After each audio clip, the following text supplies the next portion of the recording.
Once upon a time, there was a little mountain studio in Hollywood that was in desperate need of tentpole blockbuster franchises. On the other side of the spectrum, there was a once popular comic book company that was on the verge of folding due to its many bad investments. These two troubled companies would eventually team up to create a film franchise the likes of which nobody had ever seen before, the Marvel Cinematic Universe, and with the success of Iron Man, it looked like the beginning of a beautiful friendship between the two companies, but cost-cutting measures and a cartoon mess would ultimately drive them apart. This is the story of how they got there.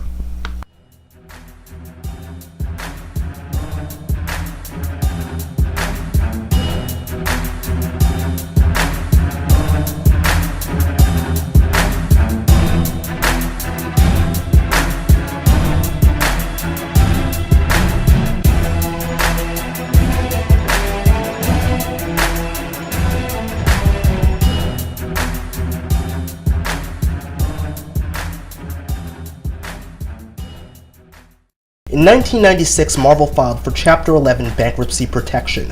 What that means is that a company can still legally operate while they find a way to restructure their operations.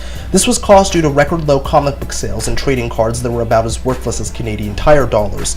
They had also made a few films featuring their popular characters, none of which were good, and when you compare it to what their rivals DC had done in the medium, it wasn't even a contest. New York-based toy company Toy Biz bought Marvel in 1998 to bring the company out of bankruptcy. They wanted to continue producing film adaptations as a logical way of expanding their output beyond comic books. There was just one problem: they didn't have any money. The 2-year-long bankruptcy proceedings had wiped out all of its cash reserves. On top of this, new owners Ike Perlmutter and Avi Arad were focused on keeping the company financially healthy so that it could return to profitability, which is why they decided to sell off the film rights to many of Marvel's most popular characters. Spider-Man and Ghost Rider were sold to Sony, X-Men, the Fantastic Four, and Daredevil were sold to 20th Century Fox, Blade was sold to New Line Cinema, and The Incredible Hulk was sold to Universal. The first Marvel licensed film was Blade, which released in 1998. It was a modest hit, grossing $134 million. 2 years later, the first X-Men release, grossing $270 million.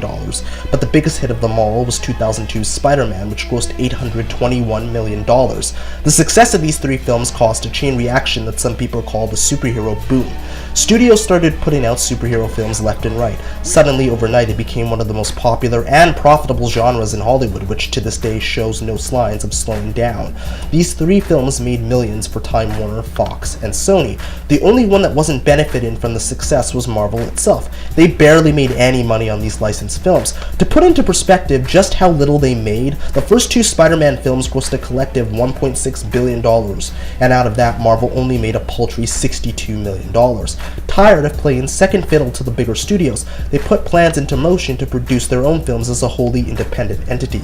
David Maziel joined the studio in 2004 to formalize a plan for Marvel to finance its own film slate.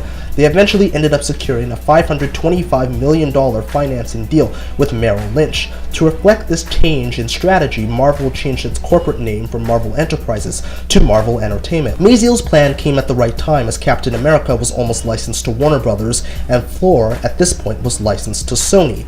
Now that they had the financing to make these films on their own, they needed the support of a larger studio for marketing and distribution. They first went to Universal, but after talks ended up leading to nothing further, they went with their second choice. This is where that little mountain studio comes into play. Brad Grey was appointed chairman and CEO of Paramount Pictures in 2005 to replace Sherry Lanson.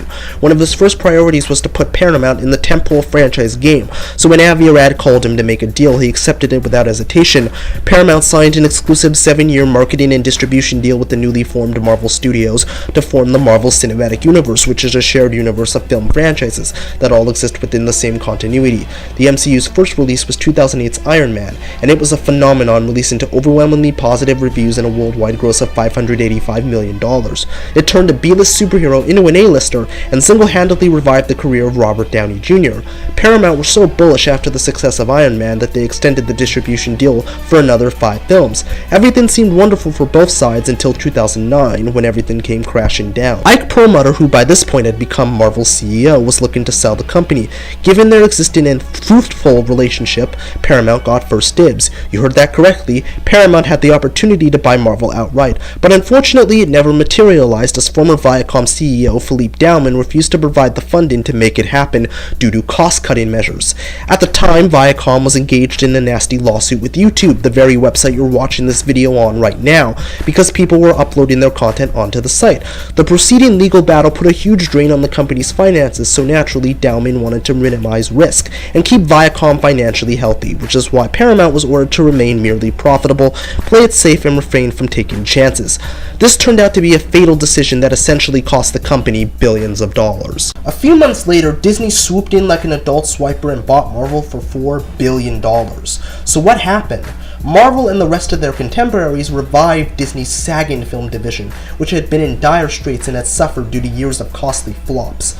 They're now the top-grossing studio in Hollywood with a worldwide gross of over $7 billion, breaking the all-time record for studio earnings in a single year. The MCU has gone on to become the highest-grossing film franchise of all time, grossing an astonishing $10 billion worldwide. Paramount is falling off the face of the earth as they've been consistently in last place among the 6 major studios in terms of box office revenue since 2012. Viacom just didn't see the value in the MCU. They also had no idea how big it would truly become.